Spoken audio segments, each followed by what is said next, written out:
330 BC, a young Macedonian king conquers the Persian Empire and leads his invading army into Persepolis, its spectacular capital city. The Macedonian ruler is Alexander the Great, an admirer of the great Persian kings. By sundown, the Greek victory celebration degenerates into a drunken melee. By sunup, Persepolis, the crown jewel of the Persian Empire, with palaces unrivaled anywhere in the world, is burned to the ground. More than 2,500 years later, these immense towers stand as testament to the soaring heights this now forgotten empire once reached. I equate Persia with luxury, with rich tapestries and beautiful rugs and my mother's fat, fuzzy Persian cat named Otis. But I also think of a fantastic Persian king named Cyrus the Great, who believed in religious and cultural tolerance, and who freed the Jews from Babylon to return to Israel. Hello, I'm Peter Weller, and welcome to the Persian Empire. Around 4000 BC, two nomadic tribes were starting to take root in a rich but hot Iranian plateau, the Medes in the north, the Persians in the south. Being as that these tribes were nomadic, they were more interested in survival than conquest. As they became less nomadic, they had to learn how to farm, in particular how to cultivate this fertile Iranian plateau. But to do that, they needed a source of water. The early Persians may have very well become dust in the winds of history had they not unlocked a source of water and, just as importantly, a means to channel that water to their crops and settlements. And what makes this engineering feat so remarkable is that they found this water not from rivers or lakes or oceans, but from the most unlikely source of all, rocks. Persia emerged out of nothing, a rugged, hostile terrain built with only invention and determination. 3,000 years ago, nomadic early Persians roamed the parched, forbidding Iranian plateau. Finding water meant traveling long distances. It fell to a hybrid engineer, geologist and diviner called a Mogani to figure out how to bring it back to his people. Using nothing more than stone chisels, Moganis would build the first cornerstone of the Persian Empire, a breakthrough system of underground irrigation canals called qanats. They began by harnessing gravity to exploit the natural topography of their land, which sloped relentlessly down from the Alborz Mountains towards the Persian Gulf. Vertical shafts were first dug down from the surface, and the tunnel was excavated horizontally for a short distance. Then another vertical shaft was built, approximately 3/4 of a mile up the slope, and the channel continued. It can be sometimes 20, 30, 40 kilometers away, so it's a very skilled operation, to the point where the gradient of the water channel meets the aquifer, or the groundwater, sloping up at the point where the mountains begin. The angle of the slope was crucial. 1 unit in elevation for every 100 on the horizontal. Not too steep, because that would erode the base of the water channel, and of course not so flat as to prevent the water from moving to its intended destination. 2,000 years before Rome's legendary aqueducts, the Persians were channeling massive amounts of water over long distances. In hot, dry climates, with minimal loss due to leakage or evaporation. Water means food. But the engineering technology to locate that water and move it was a carrot that the Persians were dangling in front of their neighbors. Around 700 BC, all of these tribes were united under one legendary figure named Achaemenes, who founded a dynasty. But this dynasty thrived and flourished under one guy, a guy I would have liked to have met, named Cyrus the Great. Cyrus created and maintained an empire thanks, no doubt, to his military savvy, but he was also a political genius. He was an excellent, benevolent manager of men. Historians have called him humanist. The Jews call him Mashiach, or Anointed One. His own people called him Father, and even the Ionian Greeks, whom he conquered, called him a just and worthy lawgiver and ruler. Cyrus the Great came to power in 559 BC. It was the beginning of the Achaemenid dynasty. Their reign would change the course of history, and redefine architectural possibility. If you're looking at the greatest personages in history who have affected the world, Cyrus the Great is one of the few who deserves that epithet, the one who deserves to be called the Great. The empire over which Cyrus ruled was the largest the ancient world had ever seen, and may be to this day the largest empire ever.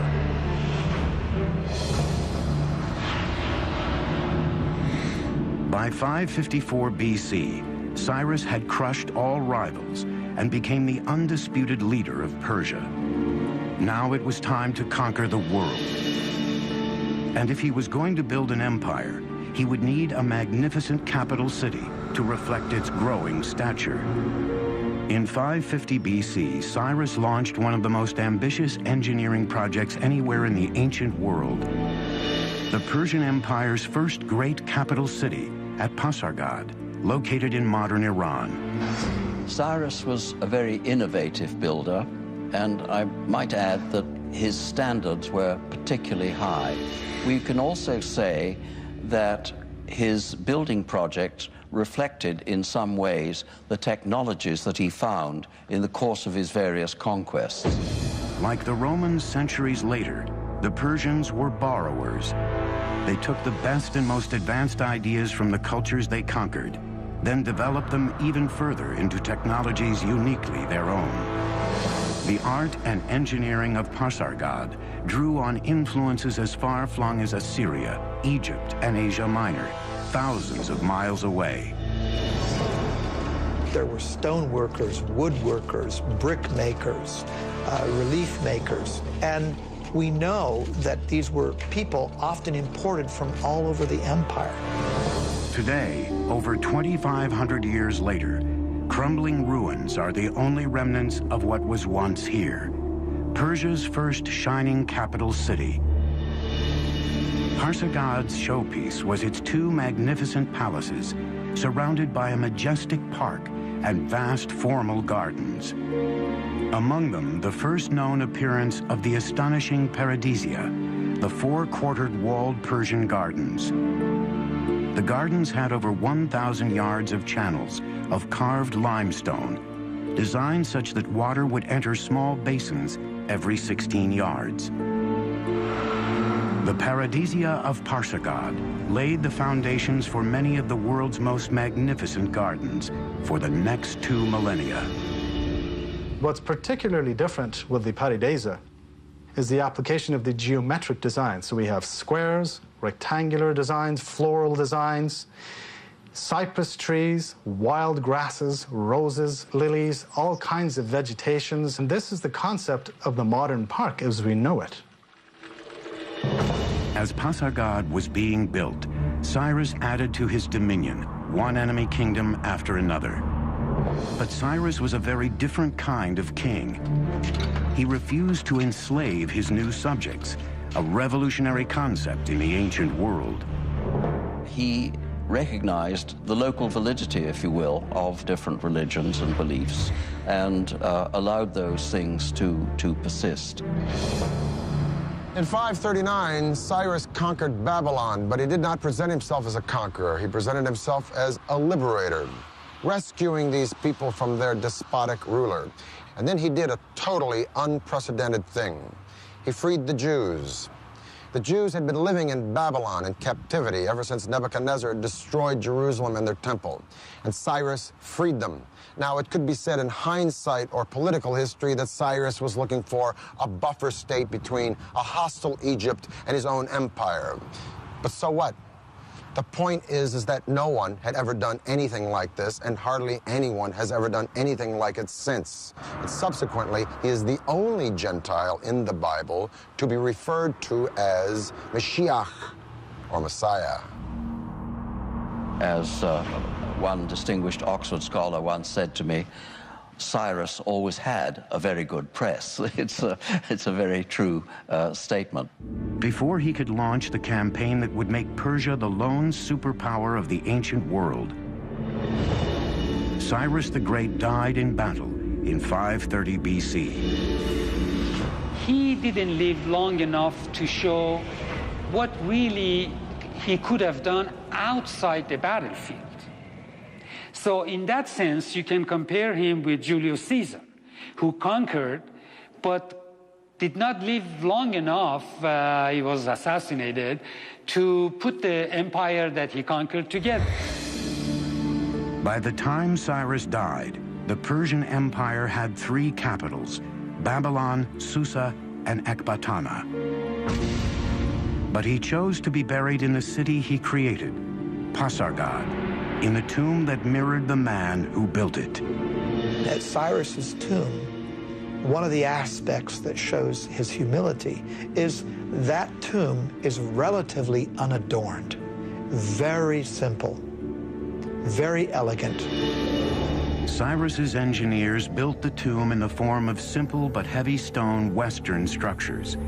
They began by laying large rectangular cut stones and used ramps, pulleys, and clamps to build the tomb to its height of 36 feet. The tomb of Cyrus is a very simple, outwardly modest monument for somebody who had created the largest empire that the world had seen to that date, and it's still remarkably well preserved after 25 centuries. For 30 years, no power on earth could stand up to Cyrus the Great. Now his throne was up for grabs, creating a power vacuum that would throw the ancient world into chaos. The word paradisia in Old Persian became paradise in ancient Greek.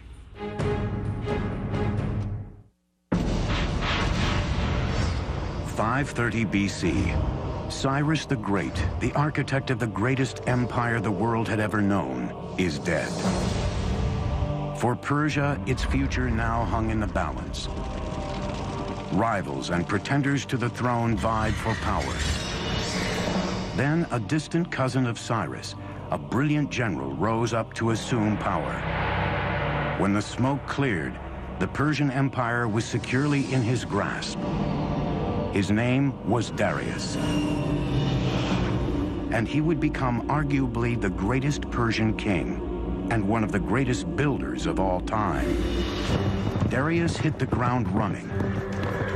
He began by rebuilding the old capital of Susa with grand new palaces adorned in glazed brick. Today, the magnificence of the capital Susa is even found in the Bible. When the Greeks talk about Persian palaces, for example, they routinely mention Susa. When the Old Testament book of Esther talks about Persian palaces, it's Susa that they mention. But the new king of Persia wanted a ceremonial capital all his own. 518 BC, Darius launched one of the most ambitious construction projects of the ancient world. Located near the modern city of Shiraz, it would become known as Persepolis, or Persian city in Greek. All of the palaces rose from a vast stone platform designed to enhance the stature of the empire. The terrace square is huge, over 125,000 square meters. And he had to modify the landscape. His engineers had to come in and level out part of the area, and they had to build a retaining wall. He wanted it to be seen from a distance. That's exactly why you build up a terrace, so it could be viewed from afar. That makes it all the more grand and imposing. Persepolis was a colossal engineering challenge, with walls more than 60 feet high and 35 feet thick, and great halls featuring intricately designed columns. Thousands of architects, craftsmen, and laborers, along with tons of materials, were brought from the far reaches of the empire. Most ancient empires were built by massive armies of slave labor. But Darius, like Cyrus, believed in paying for the work that built Persia's palaces and monuments. Every worker was given his due, his or her due, because we also find women in the workforce as well. Depending on their skill, what the quality they brought to the work, they were paid accordingly. No expense was spared, Persepolis would be the signature monument of Persian power and glory. First of all, it's important to remember the origin of the Persians themselves. That is to say that these were a nomadic people. They lived in tented accommodation, and they would up their tents, move somewhere else, and plant their tents again. Now, as time went on, these tents became more and more elaborate affairs. And essentially what we're having at Persepolis is a tent turned into stone. The Apadana is nothing more than a stone-tented building. The magnificent audience hall Darius built was called the Apadana. Each of those great monumental stone pillars are inspired by the kinds of wooden pillars that upheld a beautiful canvas roof. But now that canvas roof has turned to beautiful cedar wood instead. So the nomadic origins of the Persians gives the impetus to part of their architecture, but that's not all. The city's palaces were adorned in gold and silver, expensive tapestries, and colorful tiles. The walls were studded with carved reliefs of peaceful depictions of visiting dignitaries from conquered lands. But Persepolis' spectacular engineering achievements extended far beyond the city walls. Its intricately designed and constructed water and drainage system were unrivaled anywhere. Before the actual soil was placed in, first, Darius's engineers constructed a drainage system, plumbing, drain pipes. These would be covered. Water was also brought in along the Qanat system. But then those drain pipes, which would drain the effluents out, those were taken underground below the surface where the visitor would never see that. Even during his most ambitious projects to enhance the empire's monuments and infrastructure, Darius never stopped expanding his empire. Under the brilliant leadership of Darius, the Persian Empire grew to staggering size. It included modern Iran and Pakistan, parts of Afghanistan, Armenia, Turkey, Syria, Egypt, Lebanon, Jordan, Palestine, parts of Central Asia, all the way to northern India. And man, this is a lot of turf. To connect the farthest reaches of the empire, Darius would launch two audacious building projects. One would stretch over 1,500 miles of the Persian Empire. The other would connect the Red Sea to the Mediterranean. Creating gardens was held in such high esteem that the Persian kings wished to be remembered as gardeners.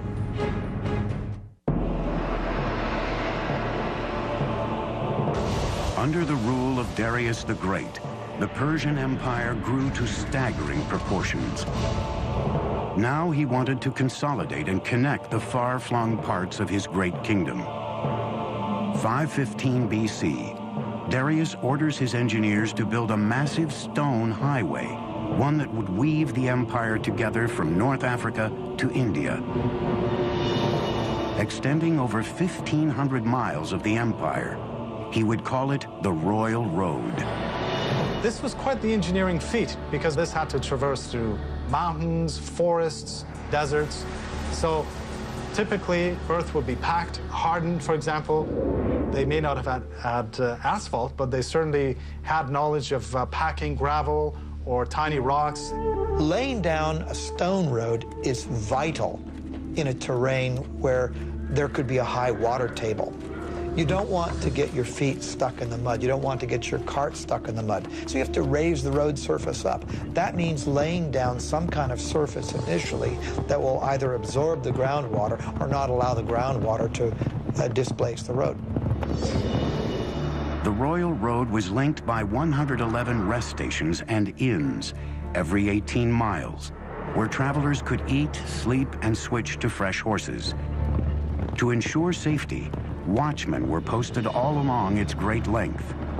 Now, I'm going to talk with my friend, Dr. Lloyd Llewellyn-Jones from the University of Edinburgh, professor of ancient history. I got to ask you this. Was it that safe? Essentially, yeah. I think what Darius, if you will, manages to do here is an incredible feat. I mean, we're standing here in Turkey, okay, right, and we could take one route straight the way through into central Iran. I mean, that's pretty good going. How fast? Okay, so if we're on horseback and we're riding from one of these little garrisons to garrison every 15 miles, changing fresh horses, we can do that in about 6-7 days, maybe. 6 or 7 days? Yeah. So you could send messages on this road, friends next city? Most definitely, and you know, and for trade, it's a godsend, as you can imagine. And this road cut through so much stuff. I mean, it just doesn't follow, you know, a formal pathway. It has to cross rivers, so it crosses the Tigris, it crosses the River Highlands by ferry, right?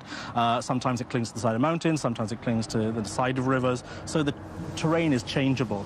It's not drained or anything like that, so it's not as advanced as some of the Roman roads we get in later periods. So it doesn't have a gutter system? No, nothing like that, nothing like that. But what it's essentially is, it's sort of maybe 20 feet wide with a sort of chip-in base, which is good for horse treads and that kind of stuff, you know. And carriages and exactly, to get things through as quickly as you can, basically. Well, Lloyd, it's been a pleasure talking with you. Yeah, thank you for enlightening us about this incredible road.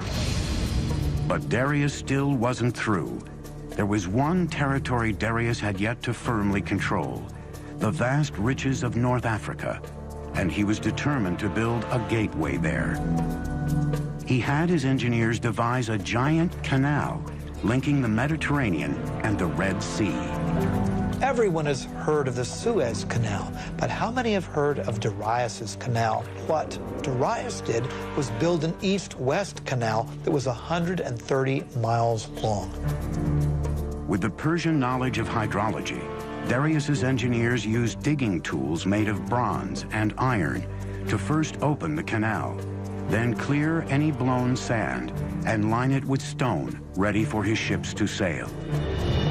It would take 7 years to complete the 130-mile-long waterway, with a massive labor force of Egyptian stone cutters and canal builders. Parts of the canal between the Nile and the Red Sea were actually not waterways, but just points along which the ships could be dragged until they reached another deeper portion where they could again sail their course. Darius says, I, Darius, king of kings, conqueror of Egypt, built this canal. He connected the Red Sea to the Nile River for trade, and he says, and ships were brought along my canal. By 500 BC, Persia was the largest empire the world had ever seen, even exceeding the size and wealth of Rome at its height 4 centuries later. Persia was invincible, and its appetite for conquest was beginning to frighten an emerging power across the Mediterranean, the city-states of Greece. Just a little geographical info. That big body of water out there is the Black Sea. This thin body of water here is the Bosphorus Strait that connects the Black Sea to the Mediterranean. So I'm standing in Asia, or Asia Minor, if you will, and that land over there is Europe.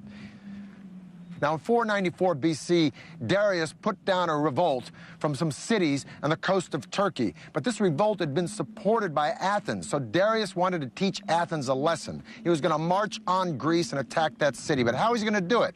He's got to go across the sea. Well, he takes a bridge of boats, pontoons, if you will, and lines them up from that point to that point and marches an army, so Herodotus says, of 70,000 men across the sea to attack Greece. Amazing. Persian engineers connected one side of the Bosporus to the other by scuttling boats side by side to form the foundation. Then they built a highway across the top, linking Asia to Europe. Probably this was a system of planks, and underneath there was a system of packed earth or perhaps dry wood to keep basically the road stable. Now, to keep the ships from wobbling, they must have used an anchor system of a certain weight, because if the anchor would have been too heavy, that would have, of course, tilted or damaged the ships. There was no breaking of the planks, not only due to the weight of the army crossing it, but due to the choppy waters of the Bosphorus. That's quite the feat of engineering before the age of computers. It is late August in the year 490 BC. Darius has already marched into Greece and taken Macedonia. Now he's destined to meet the Greek general Themistocles and an army from Athens and Corinth at the famous Battle of Marathon. The massive army for Persia numbers 60,000 or 140,000, 250,000, depending upon the propaganda you read. Suffice it to say, the Greeks are outnumbered 10 to 1. Their only recourse is to send for reinforcements. So the legendary runner Philippides runs from Marathon to Sparta, a distance of 140 miles in 2 days, hence the name of the race, Marathon. The two armies faced each other separated by a vast open plain. If they clashed head-on, the massive Persian forces would mow down the greatly outnumbered Greeks. This was the beginning of the Persian Wars. A reduced Greek force attacked the Persians head-on. The Persians went for an easy kill. But the remaining Greek forces had split into two and opened two other fronts against the Persians. Sucked into a bloody slaughter pit, the Persians suffered heavy losses and retreated. For the Greeks, it was a great victory. For the Persians, just a speed bump on their path to world domination. Darius decided to return home and turn his attention to shoring up Persepolis, his capital city. He would never get there. In 486 BC, Darius died on his way to quelling a rebellion in Egypt, leaving behind an empire that redefined the very notions of power and glory. He also prevented a replay of the chaos that followed the death of Cyrus by naming his successor, his son Xerxes. Now, Cyrus the innovator and Darius the expansionist were very hard acts to follow. But Xerxes had been a king in waiting all of his life. And a couple of his first acts were to suppress a rebellion in Babylon, another one in Egypt. And then he went after the Greeks. Somehow the Greeks just stuck in his craw.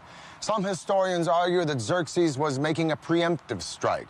Others say that he was just cleaning up the business of his father. Whatever the case, the Greeks were no longer intimidated or impressed by the Persians since they'd beaten them at Marathon. And so Xerxes buddied up with the Carthaginian navy and the tip of what is now modern Tunisia, and he decided to beat the Greeks at sea. Discovered in 1931, Persepolis is one of the last archaeological excavations that dates back to the ancient world. 480 BC, the Persian Empire is at its peak, vast, immensely powerful, and incredibly rich. It's been 10 years since the Greeks defeated Darius the Great at the Battle of Marathon. His son Xerxes is now the latest absolute monarch in Persia's Achaemenid dynasty, and Xerxes wants revenge. Greece is only beginning to emerge as a force to be reckoned with, a coalition of profoundly different city-states, from democracies to dictatorships. They are united only by one creed, their hatred of Persia. The ancient world is on the verge of the Second Persian War. The outcome will lay the foundation for the modern world. Greeks traditionally called everybody except themselves barbarians.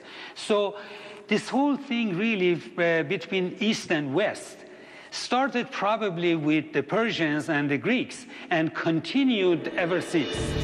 The Persian invasion of Greece would be one of the greatest collaborations of strategy and engineering in military history.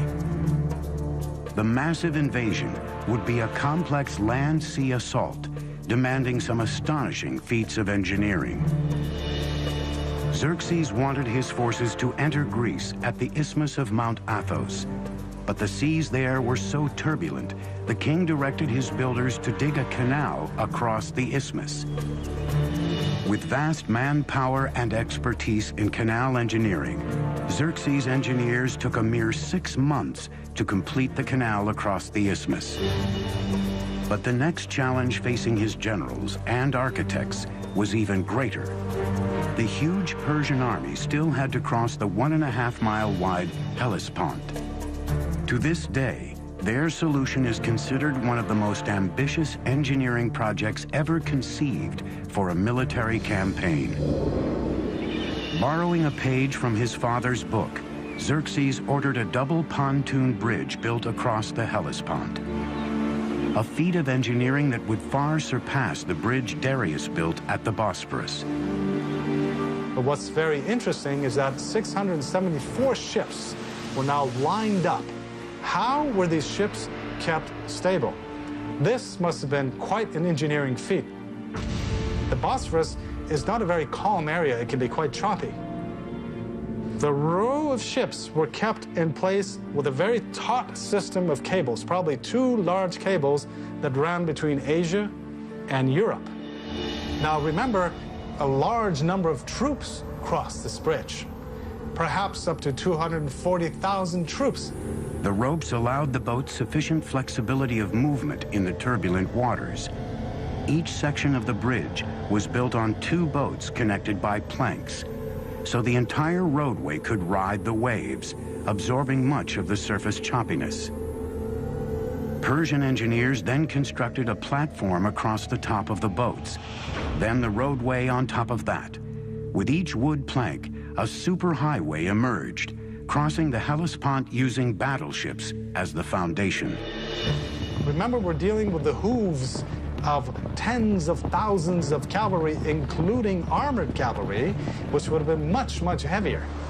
The ships were amazingly kept stable, so this allowed Xerxes to cross with his army into Europe and cross back when he needed to, and the ships were kept in place. And for a short period, Europe and Asia were one. 10 days later, with his bridge complete, Xerxes marched into Europe. The whole army crossed with heavy equipment, heavy cavalry, and the planks were kept in place. There was no breaking of the planks, not only due to the weight of the army crossing it, but due to the choppy waters of the Bosphorus. Xerxes' strategy was simple: overwhelm the Greeks on land and at sea with superior numbers. Once again, the Greeks were led by the great general Themistocles. He knew he couldn't beat Xerxes on land, so the entire campaign was designed to lure the Persian navy into a trap.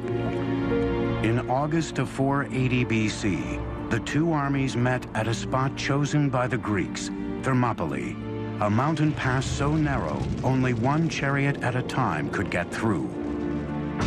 For days, the massive Persian army was stalled, bottlenecked on the wrong side of the pass, just as the Greeks planned.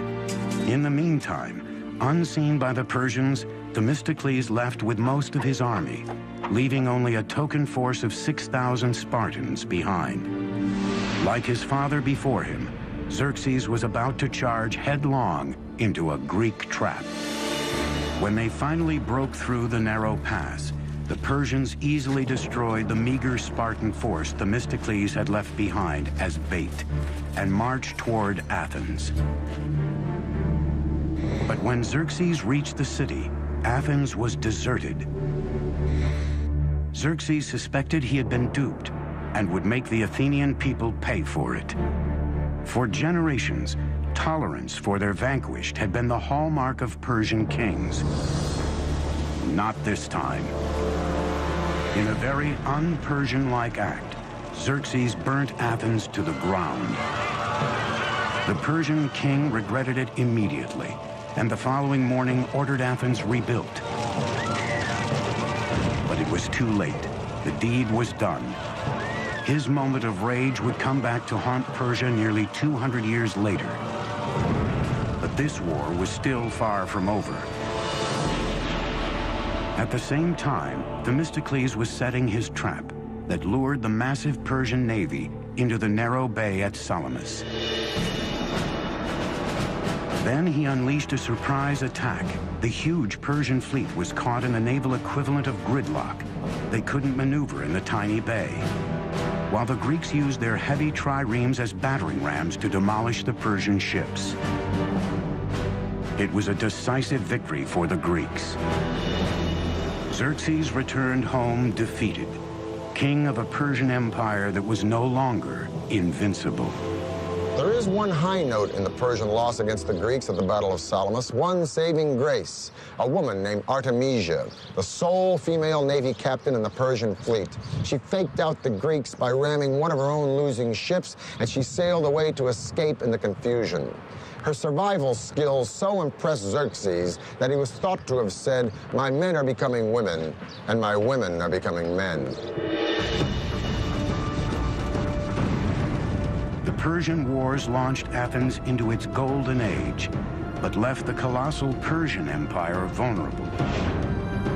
It would be left to a young prince, a worshiper of Persia's great kings, to deal the empire its last blow.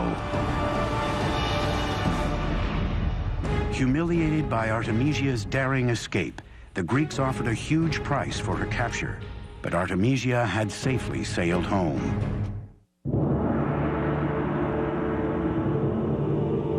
In 480 BC, the Greeks had defeated the Persian fleet at Thermopylae. The aura of invincibility that surrounded this empire was gone. But there were still days of power and glory ahead for the Persian Empire. 15 years later, in 465 BC, the Persian king Xerxes died. Xerxes left the empire to his son, Artaxerxes, who was determined to take Persia back to its golden days.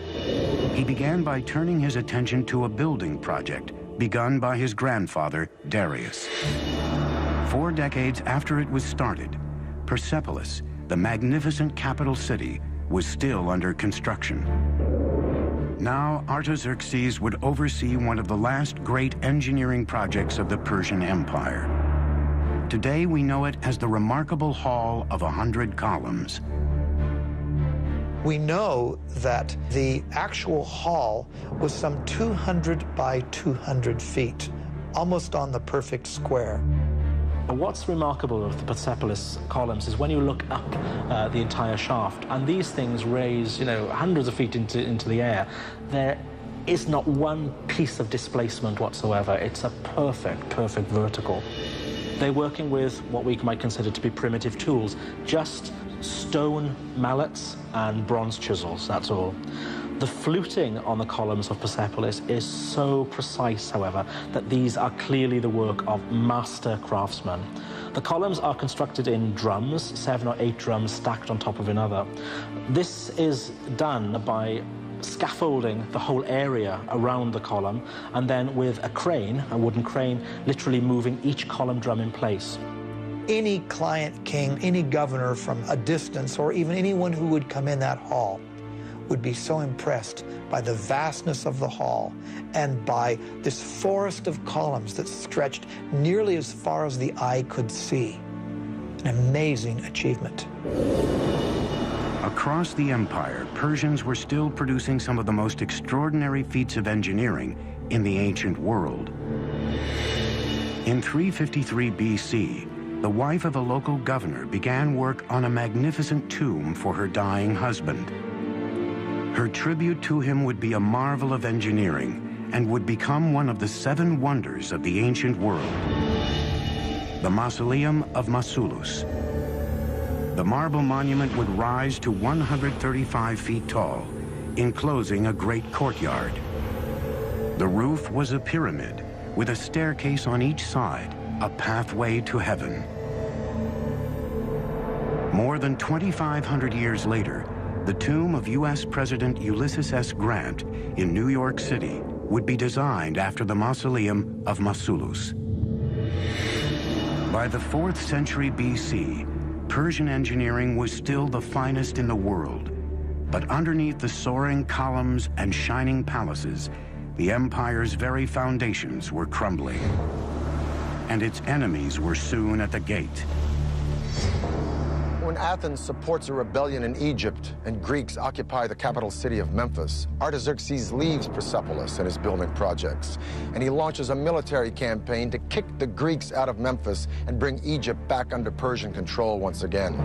It'll be the last great victory of the Persian Empire, because in 424 BC, Artaxerxes dies, leaving a power vacuum and 8 solid decades of rampant infighting and neglect.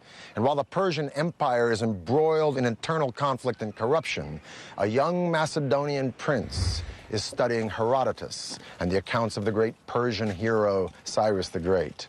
And this Macedonian prince will set his eyes on conquering the world. His name is Alexander. In 336 BC, a distant relative of Artaxerxes rose to power. He took a regal name, Darius III.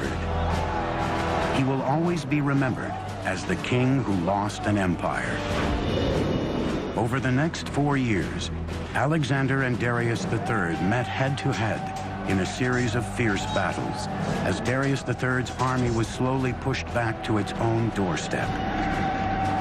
In 330 BC, Alexander was at the gates of the empire's crown jewel, the capital city of Persepolis. Alexander adopted the Persian policy of respecting the defeated. None of his soldiers were allowed to pillage or plunder the lands they had conquered. But how do you tame so many soldiers after a victory over the most magnificent empire on planet E? Well, maybe his soldiers were restless or resentful, or maybe they just remembered the stories of how Athens had been burned by the Persians. In any case, at Persepolis, they let go. Huge celebrations took place after the victory, and during these celebrations, the treasury was pillaged. And then one of the saddest acts of arson in all of history took place. Persepolis was burned. Alexander was not in the business of destroying things. Persepolis probably was burned because it was a symbolic thing. And he also burned it to make a symbolic gesture, not a destructive gesture. There must have been wonderful draperies and things around, and no doubt fire could have begun accidentally just as much as purposefully, because if he really wanted to be an Achaemenid king, the last thing he should want to do was to destroy Persepolis. But there were no fire engines, and once the blaze had taken hold, it was a very terrible blaze, and it left its mark throughout the site. Darius III had escaped capture, but in the summer of 330 BC, he was murdered by a close ally. The last Achaemenid king was dead.